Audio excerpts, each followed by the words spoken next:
So if you're a Christian listening to this and you realize now that the Trinity is false, it's defunct, it's a rationally incoherent doctrine, and you want the pure monotheism, the one God to worship without this complication, this Father, Son, or Holy Spirit, incarnation, this, that, the other, then it's Islam that you have to start looking into with sincerity. If you are sincere, the whole problem is solved.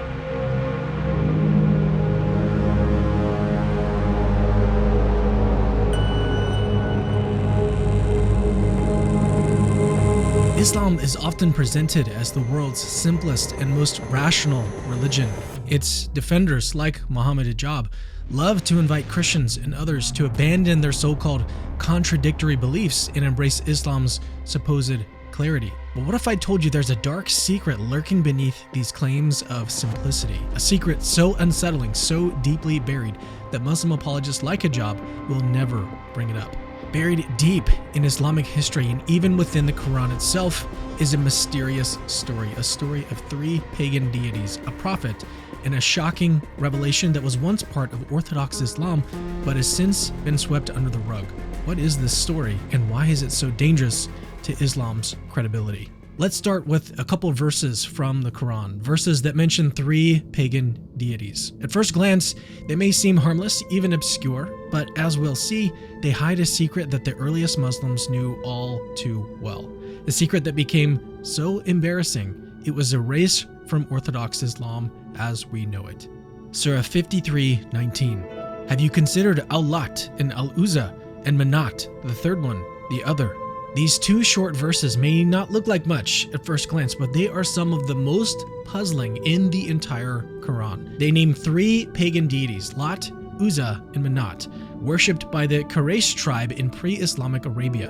Why would the Quran, a book that repeatedly condemns idol worship, mention these gods in such an ambiguous way? And what's even stranger, after the Quran mentions these three pagan deities, Lat, Uzza, and Manat, you might expect an immediate and forceful condemnation, declaring them to be false gods. After all, Islam is supposed to be the purest form of monotheism, but that's not what happens. Instead, the very next verse shifts focus entirely. Is the male for you, and for him the female? This verse criticizes the Quraysh for attributing female names to angels, a seemingly unrelated point that feels sort of out of step with the gravity of the preceding verses. Why doesn't the Quran denounce these gods outright? Why this sudden pivot to an issue about angels? It's a strange detour that raises even more questions about the meaning of Lat, Uzza, and Manat in this passage, and why these names were invoked at all. Now we do know this. These verses were delivered during a critical moment in Muhammad's life. He faced growing opposition from his tribe, the Quraysh, who fiercely defended their ancestral gods. The stakes were high, and Muhammad's mission was hanging in the balance. But what happened next is one of the most controversial moments in Islamic history. Something so significant, it would later be rewritten, reinterpreted, and eventually suppressed. To uncover the truth, we need to go back to some of the earliest Islamic sources. The year is 615 AD, and Mecca is at a crossroads. Muhammad's mission is in jeopardy. His message of monotheism has alienated the Quraysh, the dominant tribe that clings fiercely to their ancient gods, Lat, Uzza, and Manat. These three goddesses are the cornerstone of their worship and identity. For years, Muhammad's denunciation of their gods has only intensified the hostility. His followers are few, his influence is fragile, the pressure to compromise is mounting. And then something extraordinary happens. The early Islamic sources, Ibn Ishaq, Tabari, and Ibn Sa'id, describe a pivotal public recitation of Surah 53, the Star. The Quraysh gather, skeptical but curious, to hear Muhammad speak. His voice resonates through the crowd. Have you considered Lat and Uzza and Manat, the third, the other? The Quraysh brace for what comes next, another condemnation of their gods? Instead, Muhammad continues with words that leave them stunned. These are the exalted cranes whose intercession is to be hoped for. For the first time, Muhammad's words appear to affirm the power and status of the Quraysh's deities. The tension in the air evaporates. According to these sources, the Quraysh are so moved by this acknowledgement that they prostrate alongside Muhammad. For a brief moment, the bitter divide between them seems to heal. Peace, it seems, is finally within reach. But this triumph is short-lived. Days later, Muhammad shocked his followers and the Quraysh by retracting the verses, claiming that they had not come from Allah, but from Satan. According to Ibn Ishaq, Jibril, known in Islamic tradition as the angel Gabriel, who delivers divine revelations, confronted Muhammad, exposing the deception. Quote, Jibril came to the messenger and said, Muhammad, what have you done?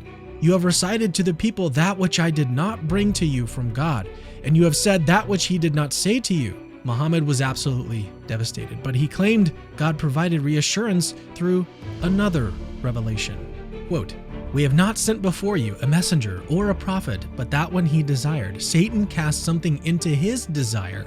Then God removes that which Satan casts and establishes his signs clearly. This new revelation amounts to a startling admission. Muhammad himself acknowledged that Satan had successfully influenced his words. The phrase, Satan cast something into his desire, explicitly confirms that Satan exploited Muhammad's internal thoughts and wishes, his longing to reconcile with his tribe, the Quraysh, to infiltrate what he believed to be divine revelation. Moreover, the verse suggests that this wasn't unique to Muhammad, but had occurred with previous prophets as well. While framed as a reassurance, it inadvertently raises a very troubling question. If Satan could deceive Muhammad once, how could his followers be certain it hadn't happened on other occasions? The fallout was immediate. The Quraysh, who had been thrilled by Muhammad's apparent affirmation of their gods, now felt betrayed, and their hostility toward him intensified. Here is our question. Why would devout Muslim historians record this incident? Why include a story so embarrassing, one that casts Muhammad as fallible, even deceived? To answer this, we turn to the groundbreaking work of Shihab Ahmed, a highly respected Muslim scholar whose credentials are impeccable. Ahmed, who taught at Harvard University, dedicated his life to the study of Islamic history and theology. His book, Before Orthodoxy, published by the prestigious Harvard University Press, meticulously examines over 50 early Islamic sources that document the satanic verses incident. These aren't accounts written by Islam's critics. They're drawn from within the tradition itself. Again, if this story is false, why would the earliest Muslims invent it?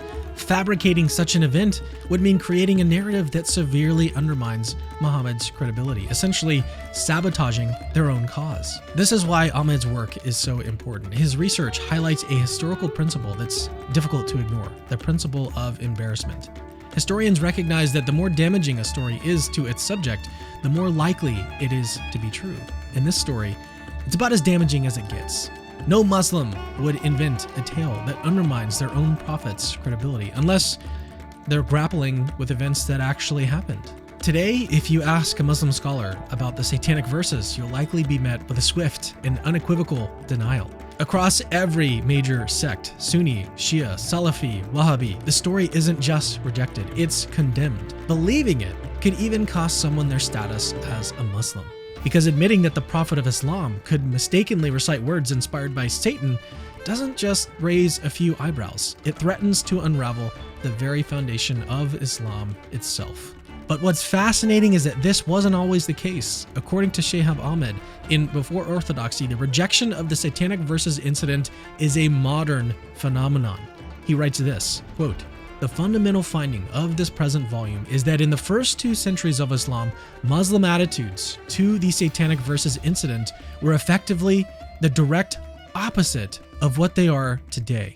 This volume studies no less than 50 historical reports that narrate the satanic verses incident and that were transmitted by the first generations of Muslims. This study of the satanic verses incident in the historical memory of the early Muslim community will demonstrate in detail that the incident constituted an absolute standard element in the memory of early Muslims of the life of their prophet. In other words, for the first 200 years of Islam, this incident wasn't just accepted, it was universally recognized by the earliest Muslims as part of Muhammad's life story. It wasn't until centuries later, as Islam expanded and sought to solidify its claims to perfection, that this story became a theological liability. By the Abbasid era, Muslim leaders and scholars began rewriting history, dismissing the satanic verses as a fabrication by Islam's enemies. What had once been an absolutely standard element of Muhammad's life narrative was erased, replaced by sanitized accounts of his prophethood. This revision wasn't based on historical evidence, but on the pressing need to preserve the Quran's claim to divine perfection. But the thing about truth is, it doesn't disappear. It lingers, waiting to be uncovered. Before we dive into the unsettling possibilities surrounding this story, I should remind you, dear viewer, that the satanic verses incident isn't some fringe tale concocted by Islam's detractors or Christian apologists. In Before Orthodoxy, Ahmed explains that this event is recorded in no fewer than 50 sources, many of them independent, and all from within early Islamic tradition. What's more, this story passes the historical criterion of embarrassment.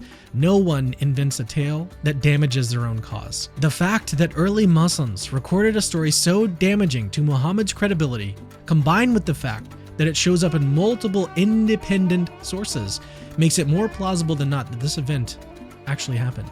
Not necessarily that Satan actually tricked him, as we'll see, but that Muhammad initially praised pagan deities and invoked their intercession, and then blamed Satan.